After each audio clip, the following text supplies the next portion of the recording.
¿Pueden ver mi pantalla? Sí, Doc. Perfecto. Entonces hoy vamos a continuar con la clase de espondiloartritis hablando acerca de artritis psoriásica. En cualquier momento ustedes me pueden detener y me pueden preguntar o pueden intervenir. La artritis psoriásica es una complicación de la psoriasis. La psoriasis, todos ustedes saben, es un problema de la piel caracterizado por la formación, en la mayor parte de los casos, por la formación de placas, así como la paciente del panel A, formación de placas eritemato-escamosas, bien delimitadas, predominantemente en la espalda, sobre las salientes óseas, en las pompas y en la piel cabelluda. Esos son los sitios en donde más comúnmente aparecen las lesiones por psoriasis. Ahora, la psoriasis debe ser considerada una enfermedad sistémica, no una enfermedad cutánea, porque tiene muchas características sistémicas. Y además, el hecho de que ustedes consideren que la psoriasis es una enfermedad sistémica, los hace más fácil que ustedes puedan detectar las complicaciones de la psoriasis a tiempo. Entonces, hay dos potenciales complicaciones de la psoriasis que son importantes para darle seguimiento a largo plazo. O sea, no nada más es un problema de la piel, es un problema de la piel que les puede dar problemas en otro sitio. Entonces, esos otros sitios que tienen que vigilar, las complicaciones que nos preocupan, las complicaciones sistémicas que nos preocupan de la psoriasis, son, por un lado, la artritis psoriásica, que se presenta aproximadamente en un 20 a un 30% de los pacientes que padecen psoriasis cutánea. Y la otra es que la psoriasis se asocia a una mayor mortalidad por eventos cardiovasculares. Entonces está asociado al desarrollo de enfermedad cardiovascular, tanto enfermedad coronaria como enfermedad cerebrovascular. Entonces es importante tener eso en mente porque uno puede irse con la finta de que pues es un problema de la piel, le doy tratamiento a la piel y ya. Si se resuelve lo de la piel, curado el paciente, ahí nos vemos, ¿no? Pero no, es un problema crónico, es decir, no se va a curar, lo van a poder controlar adecuadamente, pero no curarlo. Y sí tiene repercusión sistémica. Entonces, estos pacientes deben ser valorados tanto por dermatología como por medicina interna, en el caso de la enfermedad cardiovascular, o por reumatología, en el caso de la artritis psoriásica. Debido a ello, ahora a la psoriasis se le tiende a llamar enfermedad psoriásica para darle este contexto de problema sistémico, de enfermedad sistémica, que es importante tomar en cuenta si queremos evitar complicaciones de la enfermedad. Hay diferentes tipos de psoriasis. Esto cuando lleven dermatología seguro lo van a ver, si es que lo llevan con algún dermatólogo decente, porque luego algunos de sus maestros son medio raros.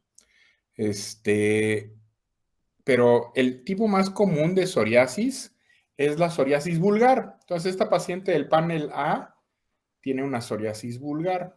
Hay otras formas. Por ejemplo, esta psoriasis en placas es, o sea, ustedes pueden ver el aspecto ictiósico, ¿no? Parece ictiosis de la piel.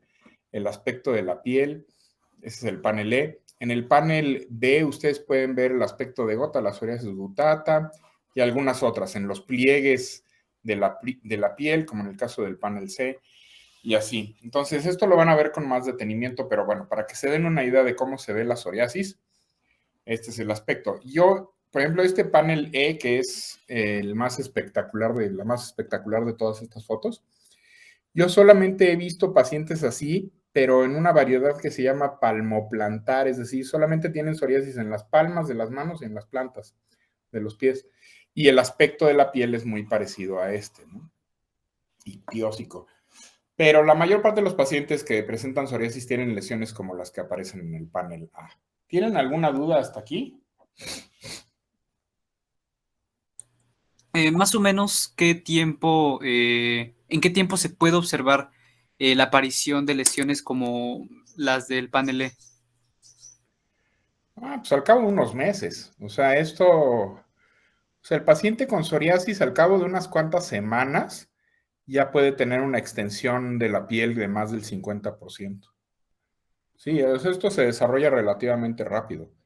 El problema, aquí hay dos problemas. Uno, que es muy común que los pacientes pues acudan primero con su médico de atención primaria. Los médicos de atención, los médicos en términos generales, no nada más los médicos de atención primaria.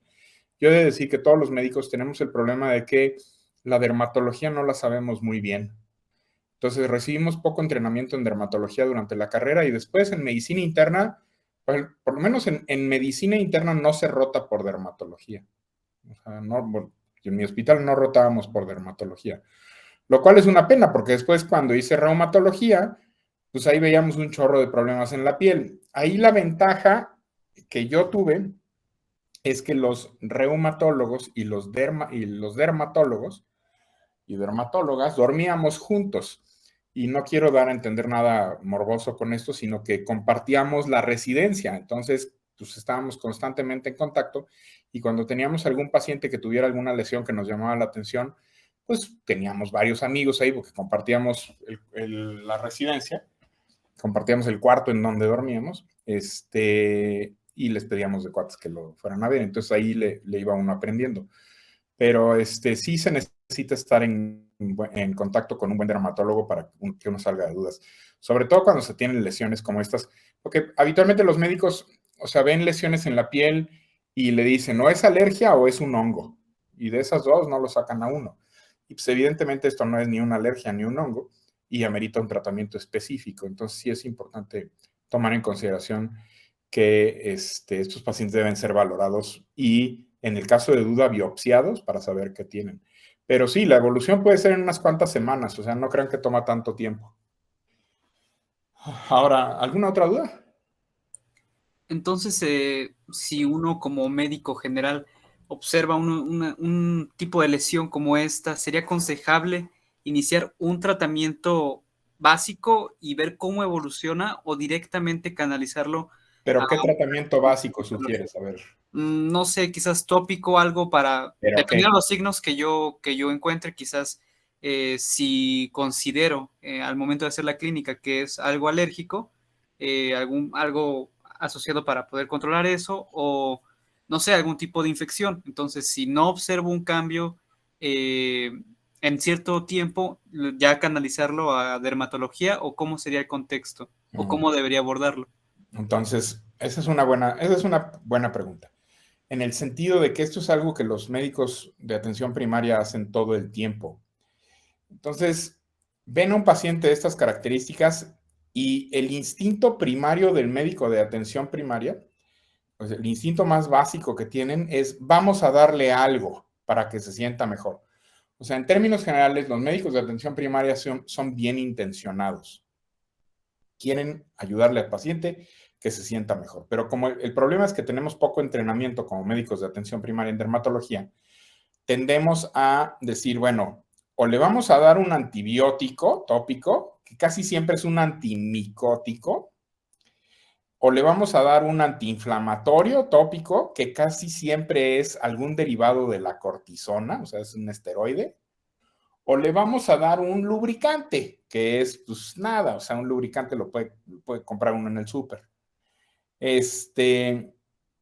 Y esperamos y vemos, pero ¿qué tanto tenemos que esperar? ¿Sí? O sea, evidentemente un paciente como el del panel E no va a llegar y vamos a resolver su bronca y aún en una semana ya va a estar mejor, o sea, por mucha crema que se pongan, ¿no? Entonces, yo siempre he dicho que los mejores médicos son aquellos que reconocen sus limitaciones. No todas las podemos. Si estamos enfrentados a un problema cutáneo y en el fondo de nuestro corazón sabemos que no tenemos la más remota idea de lo que es, hay que pedir una valoración antes de recetarle algo, porque, y esto ocurre, los dermatólogos tienen hasta un término para describir este tipo de problema. Le dan casi siempre crema de cortisona, de hidrocortisona tópica a los pacientes, que se la pongan, y la mayor parte de las lesiones, sean infecciones, sean alergias, sean psoriasis, sean lo que sean, mejoran con crema de hidrocortisona, por lo menos momentáneamente. Y los mandan después al dermatólogo. Y cuando llegan al dermatólogo, pues el paciente ya no tiene nada. y pues el dermatólogo le dice, usted no tiene nada, vámonos. Y esa es una. O la otra es que de tanta crema, el paciente se enseña a que la crema de hidrocortisona le resuelve todas sus broncas y cada que le aparece una lesión se la pone, pero la crema de hidrocortisona tiene sus efectos secundarios. Los pacientes pueden desarrollar Cushing porque sí se absorbe y pueden desarrollar atrofia de la piel por el uso del esteroide o se pueden sobreinfectar también por el uso del esteroide, sobre todo con hongos. A eso los dermatólogos le llaman un paciente córtico estropeado. Entonces, eviten córtico estropear a sus pacientes. Si ustedes están enfrentados ante una lesión que no se resuelve sola o con el manejo más básico, digo, una lesión por hongos es relativamente fácil de identificar. Es una lesión de centro pálido, borde activo, rojo, bien delimitada, casi siempre. Y casi siempre están en regiones húmedas, ¿no? Pliegues cutáneos. Pero si al cabo de una semana el paciente no mejora, este paciente necesita una valoración por alguien especializado en esto. Entonces es importante que lo manden. Yo no recomendaría el uso de esteroides en lesiones de la piel. De ninguna. O sea, la psoriasis tiene un tratamiento, pero no es el esteroide tópico. Entonces no recomendaría el uso de esteroides tópicos. Ni en este ni en ningún problema, hasta no saber exactamente cuál es el diagnóstico. Y ese es el instinto que los médicos de atención primaria, en su afán por querer ayudar al paciente, no lo desarrollan mucho, que es vamos a esperarnos a averiguar bien qué es lo que tiene este paciente. Que involucra algo de sufrimiento por parte del paciente, sí, va a tener que esperar y el paciente lo que quiere es una solución. Pero más vale pecar de cautos ante una duda, porque uno se puede meter en broncas bien rápido. ¿Alguna otra duda? ¿No? Bueno, entonces su segunda pregunta debería ser, ¿cuánto tiempo pasa entre que el paciente desarrolla estas lesiones y presenta artritis o presenta complicación musculoesquelética? Habitualmente la artritis se presenta 2 años después del inicio de los síntomas en la piel, entonces sí pasa un lapso de tiempo entre el desarrollo del problema cutáneo y el desarrollo de la inflamación articular. Y les digo, no todos los pacientes con psoriasis desarrollan artritis, solamente una tercera parte, un 30% de los pacientes desarrolla artritis. ¿Ok? La prevalencia de la psoriasis como problema cutáneo a nivel global es relativamente alta. O sea, vean, este es el porcentaje de casos de psoriasis en la población general. Entonces, en verde pues, están los países que no proporcionaron datos, pero en cualquier color que no sea verde están los datos de los países que sí proporcionaron datos. Y fíjense, México tiene una proporción relativamente alta o una frecuencia relativamente elevada de psoriasis. Más de 3.5% de la población de México tiene psoriasis. Eso no es nada despreciable si recordamos que la artritis reumatoide anda por ahí del 1.5% de la población. Entonces, 3.5 es un porcentaje elevado. La enfermedad crónica más prevalente en México es la diabetes. Esa anda alrededor del 12%. 12% es algo terrible, pues, en términos estadísticos. Pero para que se den una idea, más de 3.5% de la población es una buena proporción de pacientes. Aquí la relación entre hombres y mujeres es aproximadamente de 1 a 1. O sea, no es una enfermedad que predomine en las mujeres como el resto de las enfermedades autoinmunitarias. Aquí los hombres y las mujeres presentan psoriasis por igual. ¿Dudas? ¿Nada?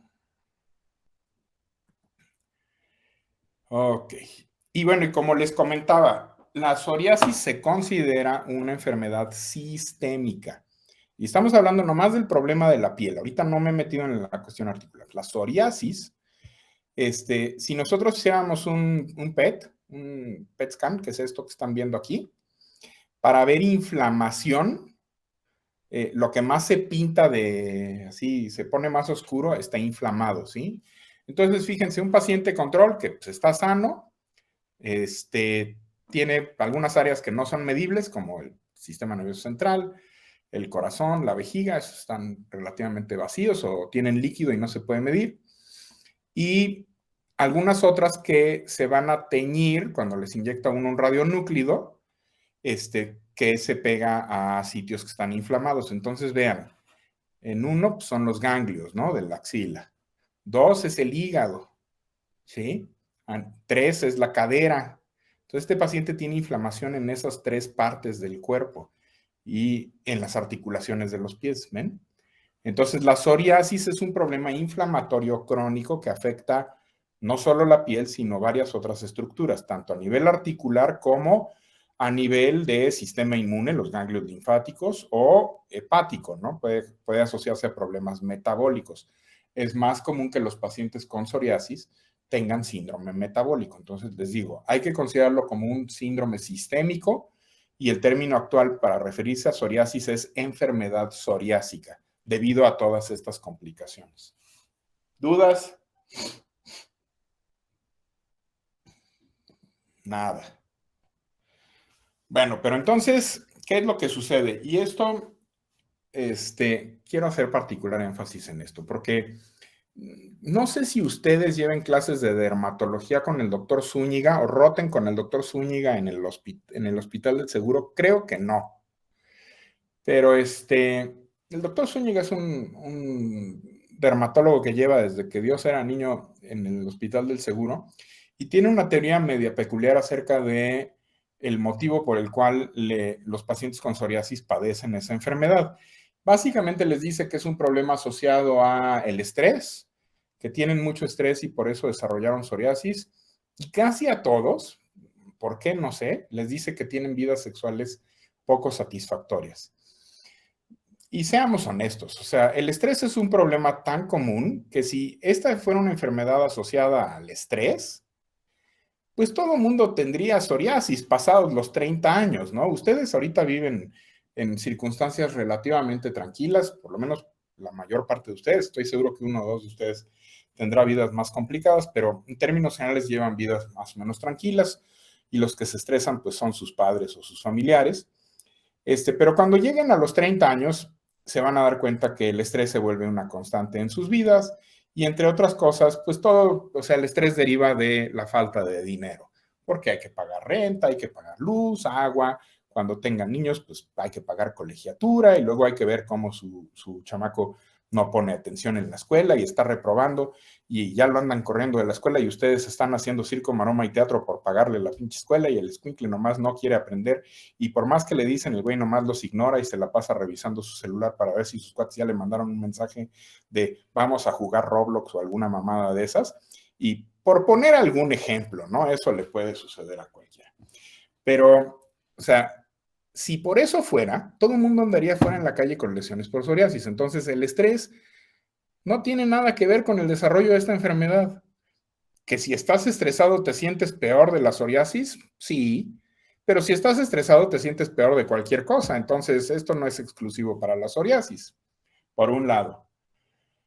Por el otro, el que lleven una vida sexual insatisfactoria tampoco tiene nada que ver con el desarrollo de la psoriasis. ¿Por qué? Porque si ese fuera el motivo por el cual la gente desarrolla psoriasis, igual, los dermatólogos tendrían colas de pacientes psoriásicos afuera de sus consultorios esperando ser atendidos porque ya llegarán a la edad en la que se van a dar cuenta que todo mundo lleva vida sexual insatisfactoria, ya sea por déficit o por exceso. Entonces, esos no son los motivos de la psoriasis. Dicho eso, la psoriasis es una enfermedad autoinmunitaria de la cual sabemos un montón de cosas.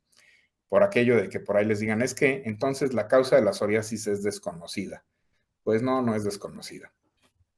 Desconocemos probablemente cuál es el insulto inicial que activa esta respuesta inmunitaria, pero lo que sí sabemos es que derivado de ese insulto inicial ocurren varias cosas. Una es la expresión de nucleótidos y eso probablemente se debe a apoptosis de la piel. Ahora, la piel es un área del cuerpo que sufre apoptosis continuamente, pero la apoptosis va a liberar material nuclear a la circulación y al intersticio, y este material nuclear va a ser reconocido por células presentadoras de antígenos, como las células dendríticas plasmocitoides, a través de receptores para ese tipo de moléculas.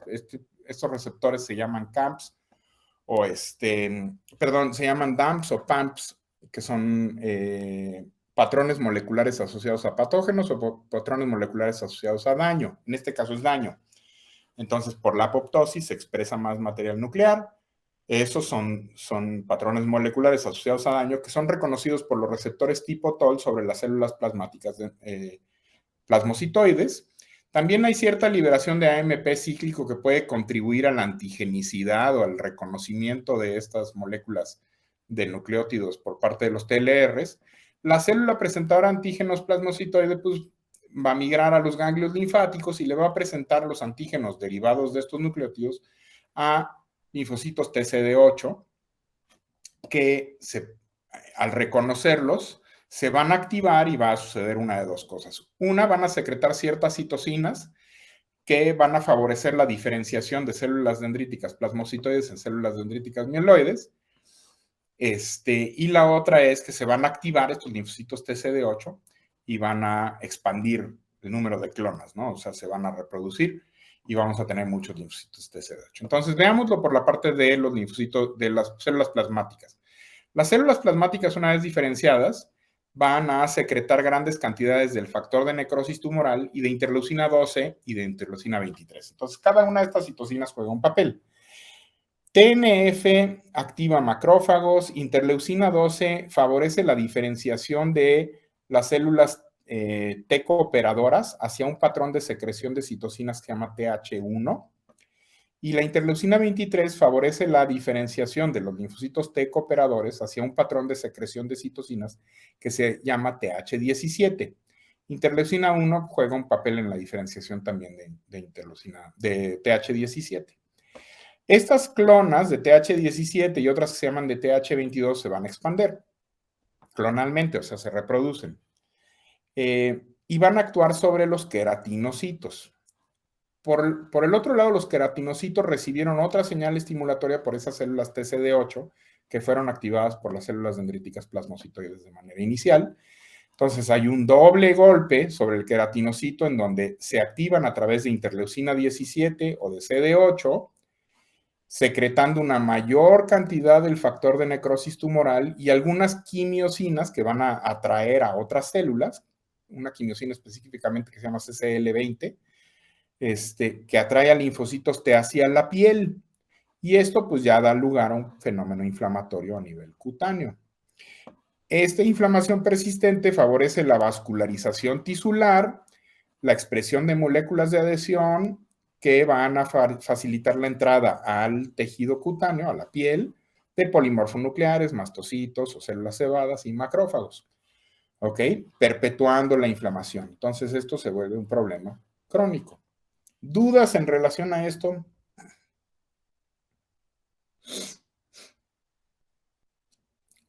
Esto es importante. ¿Por qué será importante? A ver, usen su cabecita tantito. ¿Por qué creen que les explique esto? Que puede resultarles así medio complicado, decir, es ciencia ficción. Hace muchos, muchos años, un individuo que ahora está dedicándose a hacer crecer pelo, en clase de inmunología, porque yo antes daba la clase de inmunología, me dijo, es que estas son puras teorías.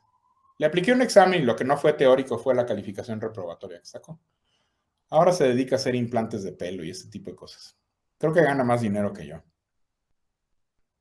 Lo cual no lo exenta de ser un idiota, pero bueno, un idiota con dinero. Entonces yo quiero que ustedes lleguen lejos en la vida y no nada más estén poniendo pelo. ¿Por qué será importante esto? Porque una vez que nosotros podamos modificar una de las vías de señalización, podríamos llegar a uno de los diferentes tratamientos para También. que no ¿Y qué vía de señalización te gusta como para inhibirla? A ver. Pues con las interleucinas, que Ah, actúen sobre las interleucinas. ¿a cuál le pegarías? A ver. a la 17. A la 17. Tenemos anticuerpos monoclonales y proteínas de fusión en contra de IL-17. Ese es un blanco. ¿Qué otro blanco te gusta?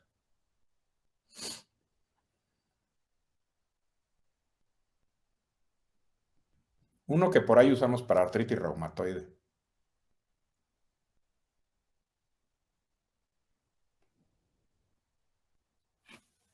Les voy a dar una pista.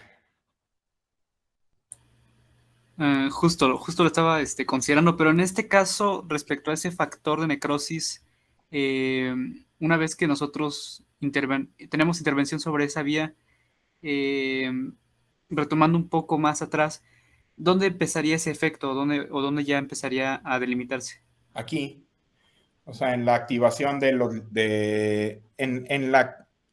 en la facilitación que hacen los linfocitos T cooperadores sobre las células dendríticas y sobre los macrófagos. Entonces, el inhibir TNF-alfa te va a inhibir la activación de células dendríticas y te va a inhibir la activación de macrófagos tisulares. Entonces, eso te reduce la presentación antigénica, por un lado, la presentación de autoantígenos y la acción inflamatoria de los macrófagos. Y contribuyes indirectamente a limitar la respuesta IL-17. Si tú inhibes IL-17, lo que vas a hacer es reducir el daño sobre queratinocitos y también limitar la proliferación de las clonas de linfocitos T autorreactivos. Doc, Mande, dime. ¿también se podría pegar a IL-1, interleucina 1? Sí tenemos fármacos para inhibir interleucina 1, pero se han ensayado en psoriasis y en artritis psoriásica, y la verdad es que no dan muy buenos resultados, entonces no se usan. IL-1 no parece ser una de las citocinas centrales aquí. TNF-alfa e IL-17 sí, pero IL-1 no. Hay otras dos que sí son muy importantes, a ver si de lo que leyeron se acuerdan algo. Si es que leyeron, porque se me hace que en las vacaciones nada más se la pasaron bebiendo o rezando, no sé.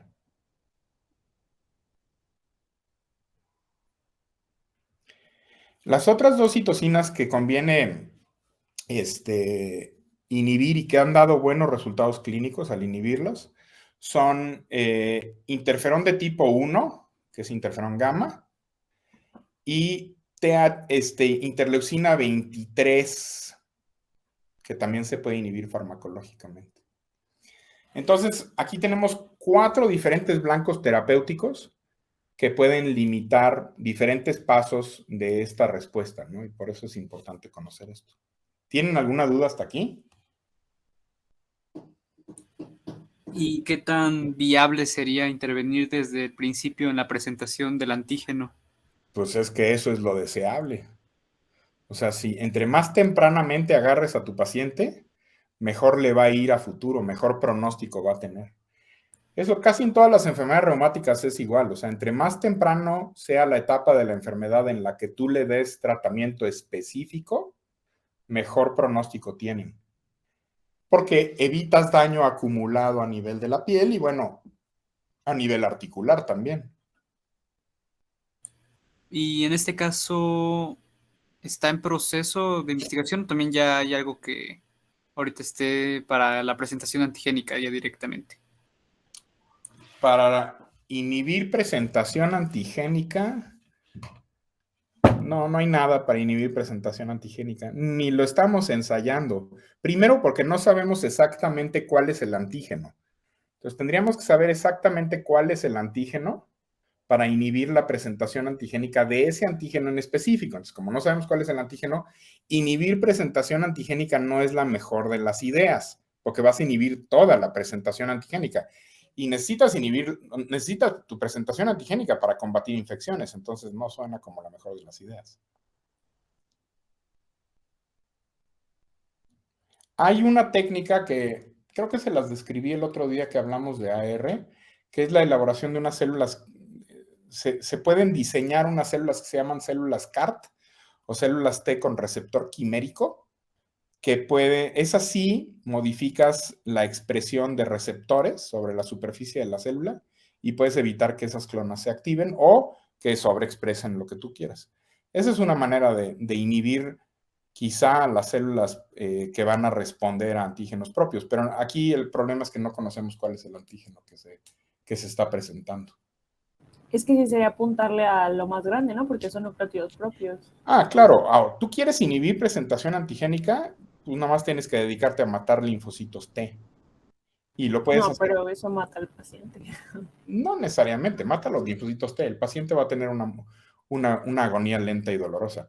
Pero la manera en la... Eso sí lo hacemos. De hecho, es el tratamiento que más usamos. Matar a linfocitos T para el tratamiento de la artritis psoriásica. Adivinen qué fármaco hace eso. Los mata de hambre. Inhibe la síntesis de folatos.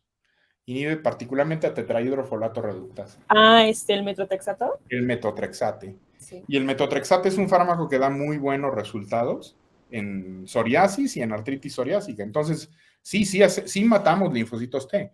La cosa es que nos hemos vuelto más elegantes. Entonces, si podemos ser más específicos en el tratamiento y reducir el riesgo de complicaciones, de eventos adversos, pues podemos usar este tipo de fármacos que estamos platicando aquí y con un efecto más dirigido, ¿no? ¿Alguien más tiene dudas? Bueno, vamos a seguirle. Este es el aspecto de la piel de un paciente con psoriasis. Ustedes pueden ver aquí donde está la flecha, el infiltrado de células, tanto de linfocitos como de macrófagos, o de fagocitos, que están empezando a producir necrosis de la dermis, ¿sí? O sea, lo que ven en morado es la dermis. Entonces aquí ya estamos empezando a ver la inflamación ahí del epitelio y la destrucción de la dermis. Estas son algunas otras manifestaciones ya propias de la enfermedad psoriásica, pero pensando en articulaciones o en tejido musculoesquelético. Entonces, por un lado tienen las lesiones en la piel, ¿no? Esta señora que tiene aquí lesiones, y si se fijan, son lesiones fotosensibles. O sea, en el área que tenía cubierta, pues no desarrolló tantas lesiones como en las áreas que estaban descubiertas. Entonces, una de las primeras medidas que le pueden recetar a estos pacientes es use un bloqueador solar, póngase un bloqueador solar, use ropa de manga larga, póngase un sombrero, esas son medidas que le pueden ayudar, ¿no? O sea, pueden ir a la playa, como esta señora que fue a la playa, pero pues se ponga su bloqueador solar para evitar esto, ¿no? En el panel B, ustedes ven el aspecto de las uñas. ¿Ven este puntilleo que tienen las uñas? Este es un puntilleo muy civilizado, luego los que vemos en los hospitales. Esto se llama pitting, o la formación de estas fosas en las uñas, pitting ungueal, pero esto puede llevar a onicolisis, o sea, las uñas se destruyen por completo. Les digo, esta foto está súper civilizada. Para lo que luego vemos en el hospital, no, hombre, esto es un niño de brazos. En el panel C, vean este dedo, cómo está inflamado, el aspecto que tiene. A esto se le llama dactilitis. Acuérdense, esta es una espondiloartritis, o sea, pertenece al grupo de la espondiloartritis. Entonces va a tener afección de la centesis, lo que comentábamos en la clase pasada, y pues lo que se inflama aquí son las centesis de los ligamentos que se insertan en las diferentes partes del dedo, y asociación con HLA-B27. La asociación con HLA-B27 aquí no es tan común como lo es en la espondilitis anquilosante, pero sí hay asociación. Y como buena entesitis, ustedes pueden desarrollar espolones calcáneos o espolones aquíleos. Sí, aquí se alcanza a ver muy bien el espolón calcáneo, ¿lo ven? Y eso es resultado de la entesitis, ¿no? La inflamación ahí ha llevado a calcificación de la inserción del tendón en el hueso y ya se le formó el espolón. ¿Dudas? Nada. Hay una serie de criterios de clasificación para no perder la costumbre. Para la artritis psoriásica, los que usamos más son los criterios de Caspar y se necesita tener evidencia de enfermedad inflamatoria articular y esta enfermedad inflamatoria articular puede ser indistinguible de la artritis reumatoide, o sea, tienen artritis. Puede haber afección de la columna vertebral, espondilitis o entesitis, inflamación de las entesis, casi siempre la quílea. Y por lo menos 3 de los siguientes: psoriasis cutánea o antecedente personal o familiar de psoriasis. Dactilitis, que es el dedo, este dedito que está inflamado, que también se llaman dedos en salchicha. Dactilitis o el antecedente de dactilitis. Evidencia radiográfica de neoformación ósea. los espolones calcáneos son neoformación ósea. Los indesmofitos, ¿se acuerdan de los indesmofitos? Estos de acá. Estos. Los indesmofitos son neoformaciones óseas. Que el paciente sea factor reumatoide negativo, ¿sí? Porque si no, pues hay que pensar en artritis reumatoide. Y que tenga distrofia de las uñas, esta es distrofia de las uñas, incluyendo pitting, onicolisis o hiperkeratosis, ¿ok? Entonces, esto es bueno tenerlo en mente porque son la mayor parte de las manifestaciones que vemos asociadas a la artritis psoriásica. Bueno, lo de los fármacos ya estuvimos platicando, pero por ejemplo aquí hay varios ejemplos. Etanercept es un anti-TNF, adalimumab es un anti-TNF, infliximab, certolizumab pegol, perdón, y golimumab. Todos estos son anti-TNFs que están asociados a que se han aprobado para su uso en psoriasis y en artritis psoriásica, con buenos resultados en términos generales. Y ahora hay una nueva generación de medicamentos que, por ejemplo, son ustekinumab, que es un anti-L12 y anti-L23, secukinumab, que es un anti-IL-17A, ixekizumab, que también es anti-IL-17A, y brodalumab, que es anti-IL-17A. Entonces, habitualmente el tratamiento lo empezamos con un inhibidor de TNF asociado a metotrexate o no. Bueno, miren, depende de las circunstancias. Si el paciente no tiene acceso a biológicos, que son estos, le damos metotrexate y les digo, muchos pacientes mejoran con metotrexate, aunque la toxicidad del metotrexate limita un poquito su uso. Si tenemos acceso a biológicos, podemos empezar con un anti-L17, con un anti-TNF, y si no mejora, entonces cambiarlo a un anti-L17 o viceversa. Yo en el hospital tengo metotrexato y tengo secukinumab. Yo creo que a todos los pacientes que tengo con psoriasis en el hospital, con artritis psoriásica, y 1 o 2 con psoriasis, porque como no tenemos dermatóloga, me lo están mandando a mí, les estoy dando secukinumab con excelentes resultados. O sea, al cabo de un mes, la piel se les aclara por completo y les cambia a uno la vida. Esto, debido al problema de la piel, esta es una de las enfermedades que más asociación estadística tiene con suicidio. La tasa de suicidio entre pacientes con psoriasis y artritis psoriásica es altísima, por lo desfigurante que es, ¿no? Imagínense tener estas lesiones, cabrón. Van por la calle y espantan a todo mundo, ¿no? Ahora, es triste, pero los dermatólogos ahora que se dedican también a embellecer a los individuos, hay muchos dermatólogos que luego no quieren que les mande uno a los pacientes con psoriasis porque pues en la sala de espera, pacientes con lesiones como estas o estas, les espantan a los otros pacientes que van a embellecerse. Entonces es bueno siempre trabajar con un dermatólogo que sí vea pacientes enfermos y no nomás esté embelleciendo al prójimo, ¿sí?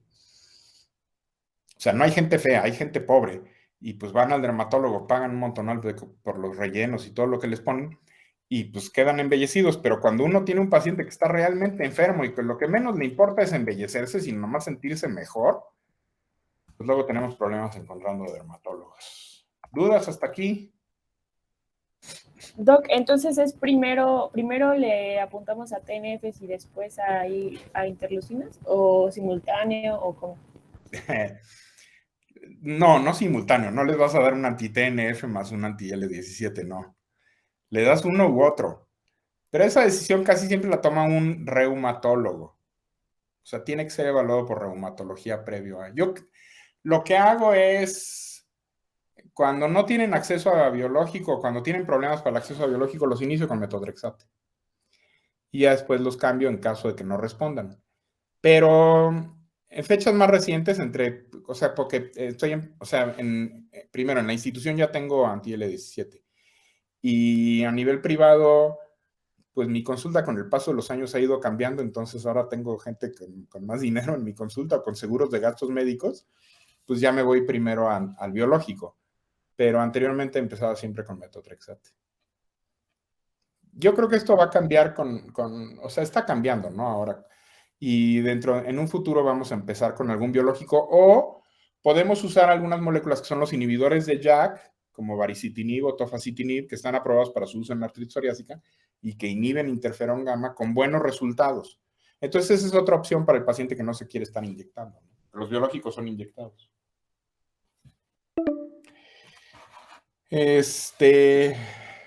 ¿Dudas? ¿Ninguna? Entonces, vean las características de la artritis psoriásica comparadas con otras artropatías, ¿no?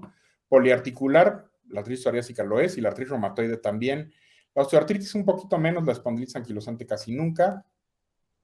Puede dar cuadros oligoarticulares, cosa que no ocurre en la artritis reumatoide. Esta afecta interfalángicas distales, ojo, sí afecta interfalángicas distales, cosa que no ocurre en la artritis reumatoide. Entonces es una manera de diferenciarlas. Cuando tienen afección de interfalángicas distales, o es psoriasis o es osteoartritis, y entonces hay que fijarse en la piel de los pacientes. ¿Puede tener manifestaciones axiales? Sí, a diferencia de la artritis reumatoide. ¿Puede haber dactilitis? Sí, igual a diferencia de la artritis reumatoide. Entesitis es muy común, a diferencia de la artritis reumatoide. Psoriasis, muy común, a diferencia de las otras. Distrofia de las uñas, muy común, a diferencia de las otras. Factor reumatoide positivo, pues ocasionalmente, pero yo diría que es más por cuestiones de sensibilidad y especificidad de la prueba que porque la enfermedad esté asociada a eso. Entonces, por ahí les va a brincar alguno, pero les digo, no conviene, yo les diría que no usen factor reumatoide. Si quieren usar algo para diagnosticar artritis reumatoide, pídanle anticuerpos anti-CCP, que no se encuentran positivos en la artritis psoriásica y son muy comunes en la artritis reumatoide. ¿Va a haber elevación de proteína C reactiva y de velocidad de sedimentación globular? Sí, como en cualquier problema inflamatorio crónico. Algunos pacientes son B27 positivo, no tanto como en la espondilitis anquilosante, pero sí lo llegan a hacer. Puede haber erosiones, al igual que en la artritis reumatoide.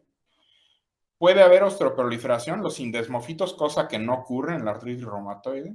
Y, sobre todo en los que son HLA-B27 positivos, va a haber sacroilitis radiográficamente visible, lo cual la hace parte de la espondiloartritis, ¿no? ¿Dudas? Respecto al... Ay, se me fue el nombre. El factor reumatoide indicaba que si era negativo, le podríamos dar un punto en una de las escalas. Pero en este caso, si el paciente llega a tener de esta forma ocasional un factor reumatoide positivo, pues quizás ahí uno podría como empezar no sé, a empezar con el parámetro de diagnóstico quizás de artritis, pero pues ya vemos que no es quizás muy conveniente. Ahí tienes que hacer el diagnóstico diferencial con artritis reumatoide. Ahí me fijaría yo en dos cosas. Uno, la piel, cómo está la piel. Si tienes psoriasis, eso es artritis psoriásica. Por muy factor reumatoide positivo que sea. Dos, yo le haría anticuerpos antipéptidos citrullinado cíclico. Y esos no te van a salir positivos en psoriasis. Ok. Sí, entonces es mejor descartar ya el uso o el criterio del factor, ¿no? Sí, ya es una prueba muy viejita, la verdad. O sea, era viejita cuando yo hice la especialidad. A los 2 años de que salí de la especialidad, empezaron los kits comerciales de anti-CCP. Entonces, la verdad es que ya en los últimos 20 años ya hemos dejado de usar eso. Bueno, ¿qué sucede si nuestro paciente, con nuestro paciente, si tiene psoriasis nada más, pues hay que vigilarlo, ver factores asociados al desarrollo de enfermedad sistémica como obesidad, estrés biomecánico, algún movimiento repetitivo o golpe repetitivo que sufre el paciente, infecciones frecuentes, sobre todo gastrointestinales, o la presencia de factores genéticos como el HLA-B27. Mantenerlo en observación. Si desarrolla síntomas, pues iniciar tratamiento. Recordar la clasificación de Caspar, que es esta, que nos orienta mucho hacia el desarrollo de hacia la adecuada clasificación de los pacientes, y con un adecuado tratamiento llevar a estos pacientes a la remisión. O sea, el objetivo, al igual que en la artritis reumatoide, es que estos pacientes remitan, se sientan perfectamente bien y la piel esté limpia, la piel no tenga lesiones. No tienen por qué tener, un paciente adecuadamente tratado con psoriasis no tiene por qué tener una sola lesión en la piel. Entonces, nada de que no, esto nunca se le va a quitar y siempre va a tener, no. Un paciente adecuadamente tratado Si tiene psoriasis, no debe tener una sola lesión en la piel. Si tiene artritis psoriásica, no solo no debe tener una lesión en la piel, no debe tener ninguna molestia articular. Porque con el paso de los años desarrollan daño. Entonces es importante tomar esto en consideración. Bueno, hay diferentes clasificaciones. Ya vimos la de Caspar, pero hay otras que publica la Liga Internacional en contra del Reumatismo, entonces no las vamos a revisar, ya son así como que cosas muy específicas. Hay diferentes maneras de subclasificar a la psoriasis y a la artritis psoriásica. Esto es interesante porque parece haber más de un tipo de artritis psoriásica. Hay algunos que desarrollan mucha enfermedad poliarticular, pero hay otros que solamente desarrollan afección en las extremidades inferiores. Hay otros que solamente desarrollan lesiones en las interfalángicas distales. Hay otros que solamente desarrollan enfermedad axial. Entonces, hay diferentes marcadores genéticos o marcadores celulares que nos permiten diferenciar, por lo menos bioquímicamente, a estos diferentes tipos. Les digo, esto es interesante para que lo sepan ahorita y, o sea, lo platiquemos, pero a esto le falta todavía desarrollo y que entendamos un poquito mejor cómo funcionan estos subtipos de células en la artritis psoriásica. Esas son las medidas de desenlace. ¿Qué podemos darle a estos pacientes? Además de los biológicos que ya les mencioné, antiinflamatorios no esteroideos. Esta es una de esas enfermedades en donde los esteroides no sirven. Entonces, eviten el uso de esteroides tópicos, inyectados, tomados, o sea, eviten el uso de glucocorticoides. Aquí no sirven y sí se asocian a complicaciones, a complicaciones sistémicas. Cuando se llegan a usar son intraarticulares. Hace muchos años los dermatólogos los inyectaban en las lesiones más grandes, pero honestamente eso ya casi no se hace porque pues tenemos a los biológicos y la verdad es que con los biológicos eso ya, o sea, se dejó de hacer. El biológico te limpia toda la piel, entonces no debe tener mayor problema. Y les digo, aparte de los biológicos tenemos inhibidores de fosfodiesterasa como la Premilast, que no funciona muy bien, que digamos. Tengo un paciente que recibe Premilast, la verdad es que no es muy útil.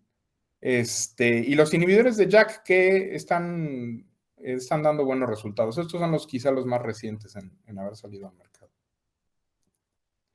Como les digo, esta es una de las enfermedades que más se asocia a depresión y a suicidio. Entonces, aquí sí es bien importante tomar en consideración la calidad de vida.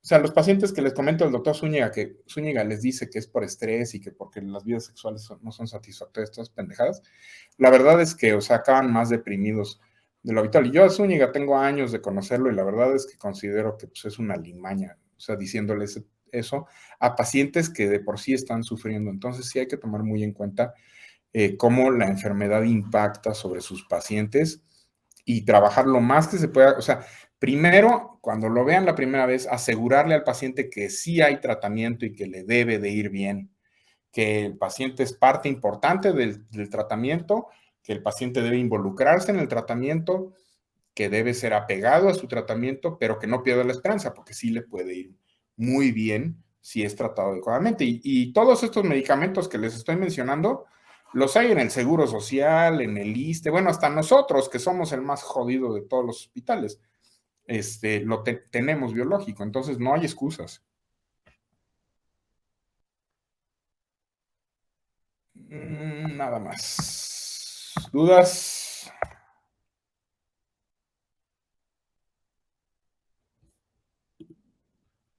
No recuerdo si lo mencionó, pero respecto a grupos etarios, ¿hay alguna prevalencia en alguno de ellos? La edad de presentación es similar a la de la artritis reumatoide, 35 a 45 años. Pero Okay. les digo, ocurre 1 a 1, mujeres, hombres, o sea, una mujer por cada hombre. Esto no es de predominio femenino. Sí, gracias. ¿Alguna otra duda?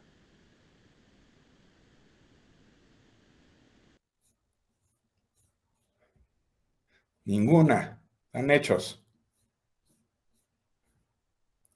Bueno. Bueno, entonces, si ya están hechos, la semana que entra vamos a ver osteoartritis. Ya les mandé el artículo con su compañero para que lo revisen. Osteoartritis. Las rotaciones las vamos a reiniciar hasta Mayo. No. Sí, mayo. El 2 de mayo. Porque todavía tenemos todo mayo, ¿o ya terminan ustedes o cómo está esto? Sí, tenemos todo mayo todavía. Ah, bueno, entonces